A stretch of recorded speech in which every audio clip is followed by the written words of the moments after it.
Welcome to A Brief History YouTube channel. I have decided to do something a bit different whilst we're in isolation because of coronavirus. So what I've decided to do is each day I'm going to read a newspaper front of a specific period of time in British history.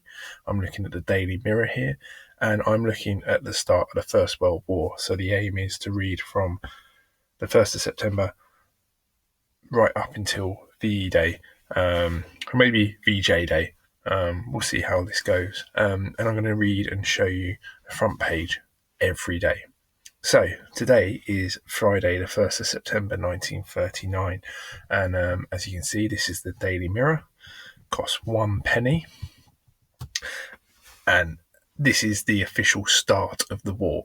And obviously, as we read the first few pages, you will see that it wasn't such a war straight away situation.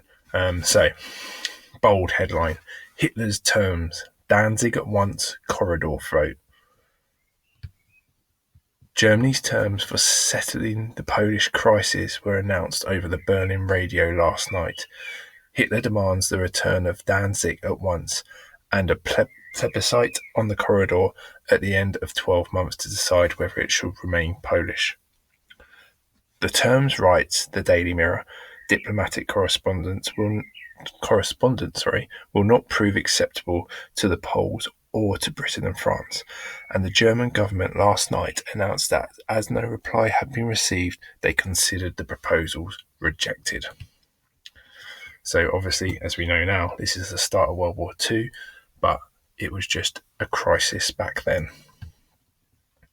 The Polish crisis.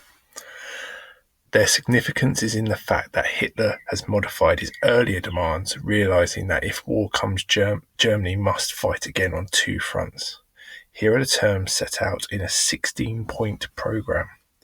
1. The free city of Danzig, on account of its purely German character and the unanimous will of its population, shall return to the Reich unconditionally and forthwith.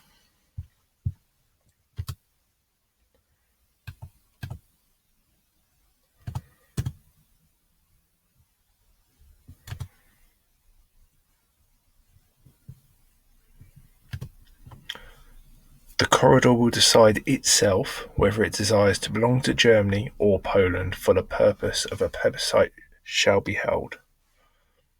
3. Those entitled to vote in the plebiscite will be all Germans and Poles who have been resident in the corridor since January 1st, 1918, or have been born there, and Germans who have been expelled from the corridor or were forced to leave will return there in order to cast their vote.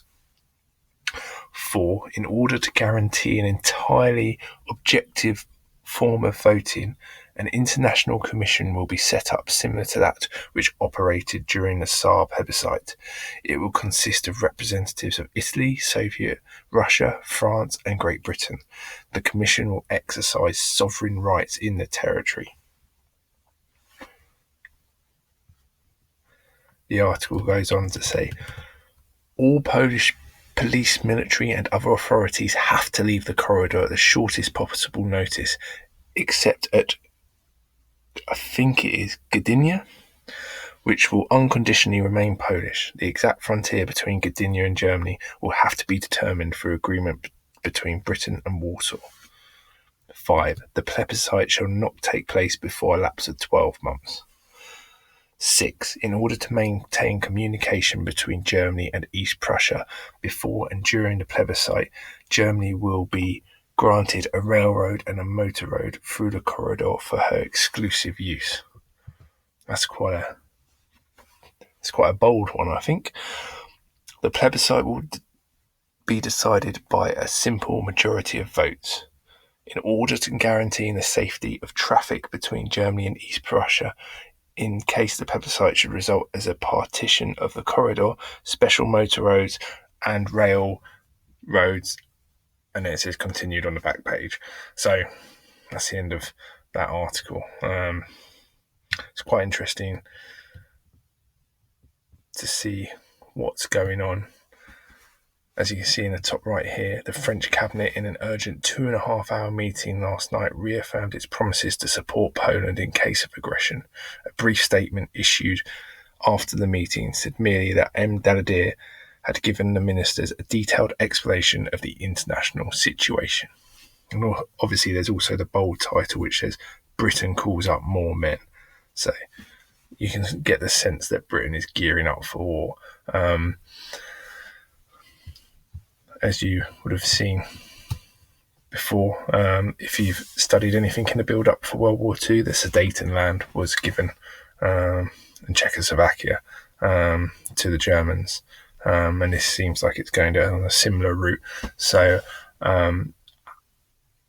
we will look at tomorrow's newspaper front page tomorrow, and I'd be grateful if you could click the subscribe button, as it gives me motivation to do more of these.